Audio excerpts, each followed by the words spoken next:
Assalamualaikum semuanya.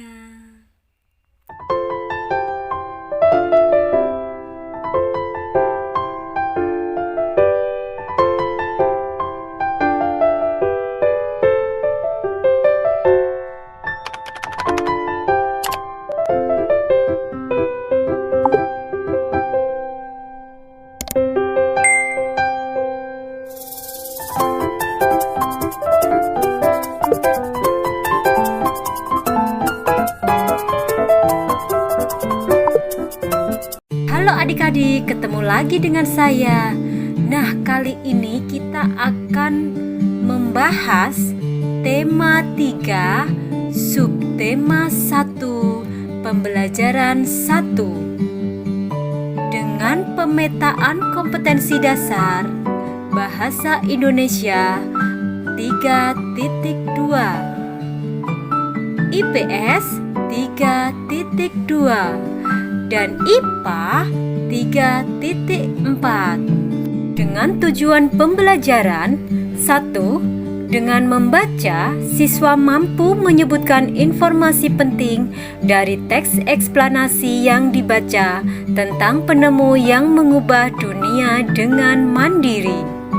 2. Setelah membaca, siswa mampu mempresentasikan informasi penting dari teks eksplanasi yang dibaca tentang penemu yang mengubah dunia dengan peta pikiran yang tepat. 3. Dengan mengamati, siswa mampu mengidentifikasi komponen-komponen listrik dan fungsinya dalam rangkaian listrik sederhana dengan tepat. 4. Setelah pengamatan, siswa mampu menyajikan hasil pengamatan tentang komponen-komponen listrik dalam rangkaian listrik sederhana dan fungsinya dengan tepat.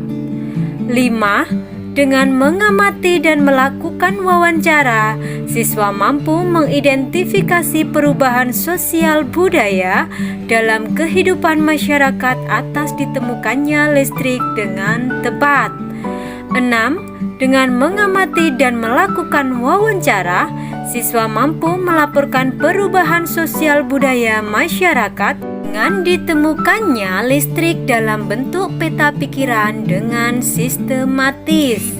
Nah, lihatlah lingkunganmu di malam hari. Cahaya lampu bersinar menerangi jalan, sekolah, dan rumah kita. Listrik telah mengubah wajah dunia. Tahukah kamu siapa tokoh yang berhasil menemukan mesin pembangkit listrik? Dan bagaimana lampu-lampu di rumah dapat menyala? Tahukah kalian proses perjalanan arus listrik pada lampu-lampu di rumahmu? Nah, saya akan membacakan dan kalian pahami isinya dengan baik. Listrik, pengubah wajah dunia. Listrik telah membawa banyak perubahan dalam kehidupan masyarakat di dunia. Michael Faraday adalah tokoh penemu arus listrik. Faraday lahir pada tahun 1791 di Newington, Inggris. Ia berasal dari keluarga miskin dan hanya sebentar merasakan pendidikan di sekolah. Dengan perjuangan keras dan semangat pantang menyerah, ia akhirnya berhasil membuat alat sederhana pertama yang dapat menghasilkan gelombang elektromagnetik. Tahukah kamu bagaimana perjalanan arus listrik hingga sampai ke rumahmu? Arus listrik adalah gelombang elektromagnetik, yaitu gelombang yang dapat merambat meski tidak ada media perantara. Gelombang elektromagnetik terbentuk dari hasil perubahan medan magnet dan medan listrik yang terjadi terus-menerus. Proses tersebut kemudian memicu terjadinya arus yang kemudian kita kenal sebagai arus listrik. Arus listrik dihasilkan oleh generator raksasa pada pusat pembangkit listrik. Arus listrik tersebut disalurkan melalui jaringan listrik tegangan tinggi berupa jaringan kabel pada menara-menara tinggi yang menuju ke gardu-gardu penerima di berbagai daerah. Dari gardu-gardu penerima, arus listrik kemudian disalurkan ke rumah penduduk dan berbagai tempat yang memerlukan. Arus listrik yang diterima di rumah kemudian disalurkan melalui rangkaian kabel listrik di dalam rumah. Rangkaian kabel tersebut umumnya berada di atap untuk tempat dudukan lampu atau di dinding rumah untuk saklar dan colokan listrik, tempat menghubungkan beragam peralatan elektronik seperti televisi, kipas angin, dan kulkas.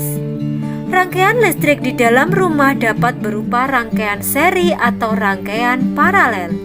Rangkaian seri dan paralel merupakan jenis-jenis rangkaian yang dipakai untuk menyambungkan dua ataupun lebih komponen listrik sehingga menjadi satu kesatuan utuh. Bila dilihat dari cara penyusunannya, rangkaian seri disusun dengan cara bersambung atau sejajar, dan rangkaian paralel disusun berderet. Contoh rangkaian seri dalam kehidupan sehari-hari adalah lampu senter. Rangkaian yang disusun seri pada lampu senter adalah baterai, karena hanya terdapat satu lampu pada senter. Hal tersebut yang menyebabkan lampu senter menyala sangat terang, namun baterainya cepat habis. Rangkaian seri dan paralel juga bisa ditemui pada lampu-lampu di rumah. Betapa penting peranan listrik bagi kehidupan manusia. Tanpa listrik, tentunya kita akan mendapatkan banyak kesulitan dalam mengerjakan aktivitas sehari-hari. Namun demikian, kita juga harus tetap bijaksana menggunakan listrik dalam kehidupan sehari-hari.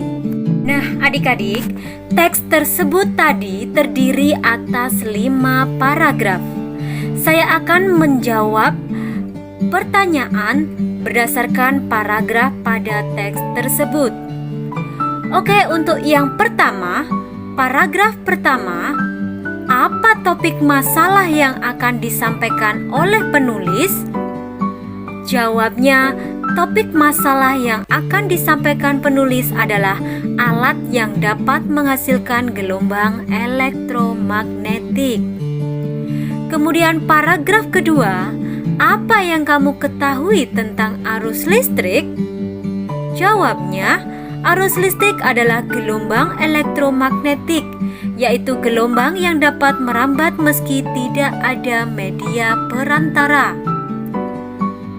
Kemudian yang kedua, bagaimana proses perjalanan arus listrik dari pusat pembangkit hingga sampai di rumah penduduk? Jelaskan secara berurutan. Jawabnya, arus listrik dihasilkan oleh generator raksasa pada pusat pembangkit listrik.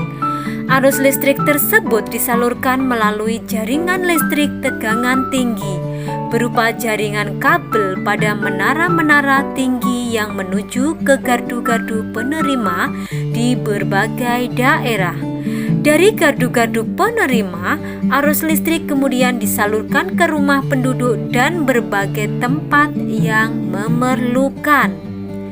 Selanjutnya untuk paragraf ketiga. Soal pertama, apa yang terjadi dengan arus listrik saat tiba di rumah warga? Jelaskan secara berurutan. Jawabnya, arus listrik yang diterima di rumah kemudian disalurkan melalui rangkaian kabel listrik di dalam rumah. Rangkaian kabel tersebut umumnya berada di atap untuk tempat dudukan lampu atau di dinding rumah untuk saklar dan colokan listrik, tempat menghubungkan beragam peralatan elektronik seperti televisi, kipas angin, dan kulkas. Untuk soal yang kedua, apa manfaat arus listrik setelah sampai ke setiap rumah warga? Jawabnya, manfaat arus listrik setelah sampai ke setiap rumah warga adalah tempat menghubungkan beragam peralatan elektronik seperti televisi, kipas angin, dan kulkas. Selanjutnya nomor 3. Apa perbedaan rangkaian listrik seri dan paralel? Perbedaan rangkaian listrik seri dan paralel adalah rangkaian seri disusun dengan cara bersambung dan sejajar, sedangkan rangkaian paralel disusun berderet. Selanjutnya paragraf keempat. Apa kesimpulan dari isi teks tersebut? Jawabnya, Michael Faraday adalah tokoh penemu arus listrik.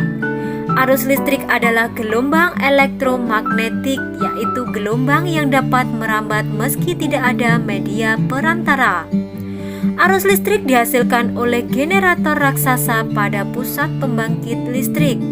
Arus listrik yang diterima di rumah kemudian disalurkan melalui rangkaian kabel listrik di dalam rumah. Rangkaian listrik di dalam rumah dapat berupa rangkaian seri atau rangkaian paralel. Betapa penting peranan listrik bagi kehidupan manusia. Namun demikian, kita juga harus tetap bijaksana menggunakan listrik dalam kehidupan sehari-hari. Selanjutnya paragraf kelima. Adakah pesan yang disampaikan oleh penulis? Jelaskan dengan singkat. Jawabnya, pesan yang disampaikan oleh penulis adalah proses arus listrik hingga sampai ke rumah penduduk dan pentingnya peran listrik bagi kehidupan manusia. Materi selanjutnya, ayo berdiskusi. Nah, adik-adik, ambil senter yang ada di rumah kalian, kemudian bongkarlah senter tersebut. Lalu amati komponen-komponen yang terdapat pada senter. Kenali setiap bagian komponen tersebut, kemudian saya akan menjelaskan bagian beserta fungsinya. Oke, disimak dan difahami lagi. Untuk nomor 1, baterai. Baterai pada senter fungsinya adalah untuk sumber arus listrik. Kemudian yang kedua, lampu reflektor. Fungsinya mengumpulkan cahaya sehingga cahaya lampu senter tampak lebih terang. Kemudian yang ketiga, switch atau saklar on off. Fungsinya untuk menghubungkan antara kawat pada terminal baterai dengan kawat dari dasar bohlam. Selanjutnya keempat, lempeng logam. Fungsinya untuk penghantar arus listrik dari baterai ke lampu bohlam. Nah, jika komponen-komponen utama tersebut dirangkaikan untuk membuat kembali menyala, maka akan tampak seperti ini. Jika kepala senter dibongkar, kemudian dirangkaikan kembali hanya dengan menggunakan lampu, maka akan tampak seperti ini. Adik-adik sudah paham, bukan? Selanjutnya kalian amati rangkaian listrik sederhana pada lampu senter tersebut dengan teliti. Kemudian diskusikan pertanyaan-pertanyaan berikut bersama teman atau orang tua. Untuk yang pertama, bagaimana posisi lempengan logam untuk membuat lampu menyala? Jawabnya, dalam suatu rangkaian elektronik yang terdapat lampu dan sumber tegangan di dalamnya, rangkaian harus dipasang sebagai rangkaian tertutup supaya lampu menyala. Lampu akan menyala jika ada arus yang cukup yang mengalir ke lampu melalui bahan konduktor. Lempengan logam adalah salah satu konduktor yang baik. Dalam hal ini, bila lempengan logam yang dimaksud adalah lempengan pada saklar atau switch, maka posisi lempengan logam dalam saklar ini harus saling bersentuhan supaya dapat mengalirkan arus listrik ke lampu. Soal nomor 2. Apa komponen yang sebaiknya digunakan untuk mengganti lempengan logam tersebut? yang biasanya terdapat pada rangkaian lampu di rumah? Jawabnya, komponen yang sebaiknya digunakan untuk mengganti lempengan logam yang biasanya terdapat pada rangkaian lampu di rumah adalah tembaga. Saya akan menjelaskan proses perjalanan arus listrik pada rangkaian listrik senter secara rinci dan berurutan. Untuk yang pertama, dari baterai arus mengalir melalui lempengan logam atau kabel menuju saklar atau switch. Selanjutnya dari saklar atau switch, listrik akan langsung mengalir menuju lampu jika lampu yang digunakan adalah bohlam.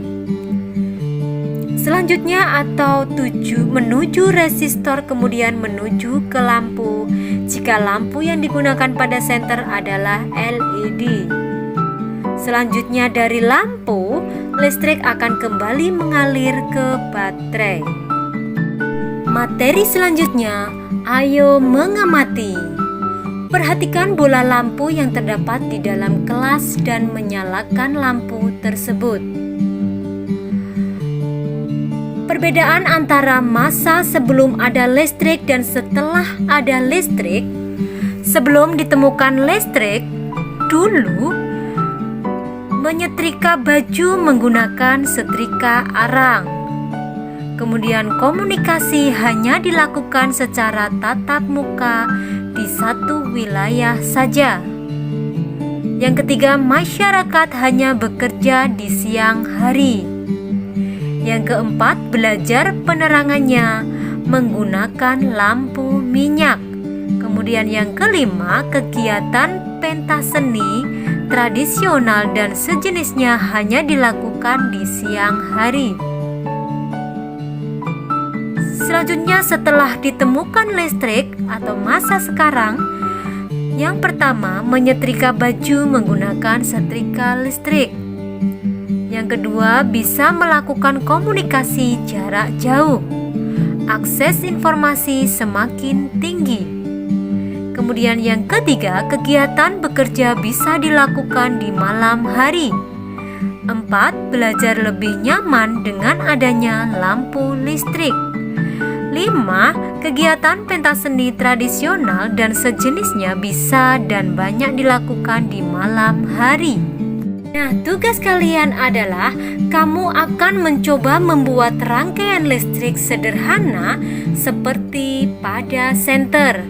Tentukan alat dan bahan yang diperlukan untuk membuat satu rangkaian sederhana. Saya akan memberikan gambaran percobaan membuat rangkaian listrik sederhana dengan nama bahan dan alatnya serta fungsinya. Bahan yang diperlukan, baterai 1,5 volt. Fungsinya sebagai sumber arus listrik. Jumlah yang diperlukan 2 buah. Kabel, fungsinya mengalirkan arus listrik. Jumlah yang diperlukan 40 cm. Kemudian switch atau saklar on off, fungsinya untuk menyambung dan memutus arus listrik. Jumlah yang diperlukan 1 buah. Botol bekas minuman, fungsinya untuk wadah rangkaian batu baterai. Jumlah yang diperlukan 1 buah. Kemudian lampu dan fittingnya, fungsinya sebagai sumber cahaya. Jumlah yang diperlukan 1 buah. Selotip atau lakban, merekatnya baterai dan kabel. Jumlah yang diperlukan 1 roll.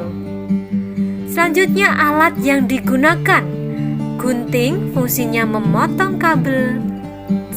Jumlah yang digunakan 1 buah. Cutter, fungsinya memotong botol. Jumlah yang digunakan 1 buah. Oke adik-adik, saya tunggu tugas kalian dan semoga materi kali ini kalian bisa memahami. Oke, saya akhiri. Wassalamualaikum warahmatullahi wabarakatuh.